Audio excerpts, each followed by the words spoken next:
आनंद, जैसे कि अभी नीरज ने भी जिक्र किया कि साख का ये चुनाव है और ऐसे में अगर खींचतान भी हो जाए तो कोई बहुत बड़ी बात नहीं है। ऐसे में अगर आप देखिए, भारतीय जनता पार्टी ये कोशिश करेगी, जिस तरह की खबरें आ रही है कि 10 सीटों में से 8 सीटों पर वो अपने प्रत्याशी उतारे, तो आपको लग रहा है कि ये सब बहुत आसानी से हो जाएगा या फिर बीजेपी के खेमे में भी एनडीए के खेमे में भी इसे लेकर खींचतान हो सकती है? मोनिका, लोकसभा चुनाव के बाद पहली बार उपचुनाव हो रहे हैं और अगर विशेष तौर पर बात की जाए उत्तर प्रदेश की, तो उत्तर प्रदेश में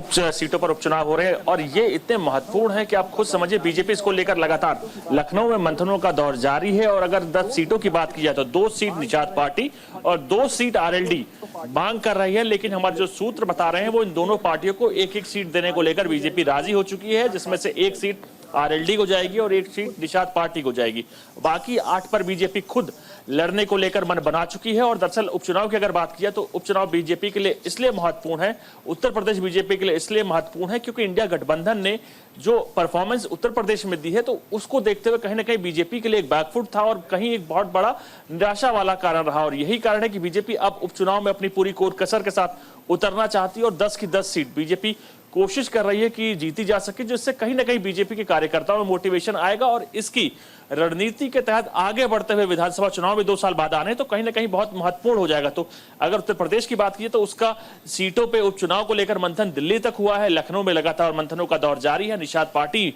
इसको लेकर मंथन कर रही है और बाकी आप अगर एनडीए अलायंस को देखें तो बाकी भी मांग कर रहे हैं। आपने जिक्र किया कि भारतीय जनता पार्टी अपनी दोनों सहयोगी पार्टियों को 1-1 सीट देगी, तो क्या इस बार ये आधिकारिक तौर पर सहमति बन चुकी है या फिर यह अभी सूत्रों के हवाले से खबर है? मोनिका, अगर गठबंधन की बात की जाए, जो अभी जो हमारे सूत्र बता रहे हैं, औपचारिक ऐलान कुछ दिनों में हो जाएगा क्योंकि अभी तमाम डेट्स आनी बाकी हैं, तो उसको देखते हुए डेट्स के आसपास औपचारिक ऐलान कर दिया जाएगा। जो हमारे सूत्र बता रहे हैं कि 1 सीट आरएलडी को खैर की दी जाएगी और अगर बात की जाए निषाद पार्टी की तो अंबेडकर नगर वाले उपचुनाव सीट्स पर निषाद पार्टी को दिया जाएगा। तो बाकी 8 सीटें बीजेपी खुद लड़ेगी क्योंकि उत्तर प्रदेश बीजेपी के लिए वो रणभूमि है जिससे कहते हैं कि दिल्ली का रास्ता लखनऊ से होते हुए गुजरता है। और यही कारण है कि एक बार लोकसभा चुनाव 2024 में आपने देखा कि इंडिया गठबंधन को उत्तर प्रदेश में अच्छी खासी सीटें मिली। जो कारण रहा बीजेपी का, जो इस वक्त जो सरकार है वो एनडीए की नहीं, कहीं ना कहीं बीजेपी को पूर्ण बहुमत मिलता और बीजेपी की सरकार होती, तो उसको देखते हुए बीजेपी ने अब हर संभव कोशिश कर रही है कि उपचुनाव 10 सीटों पे हो रहे हैं, 10 की 10 बीजेपी जीतते। अपने एलायंस जो कि निषाद पार्टी आरएलडी को 2-2 सीटें मांग कर रही थी, उनको समझाने के बाद 1-1 सीट दोनों पार्टीज को देने के लिए लगभग तैयारियां हो चुकी है। जो हमारे सूत्र बता रहे हैं जल्द ही उसका ऐलान भी कर दिया जाएगा। लेकिन बीजेपी बाकी 8 सीटों पर जहां खुद अपने उम्मीदवार उतार रही है, वहां पर तमाम सर्वेस करा रही है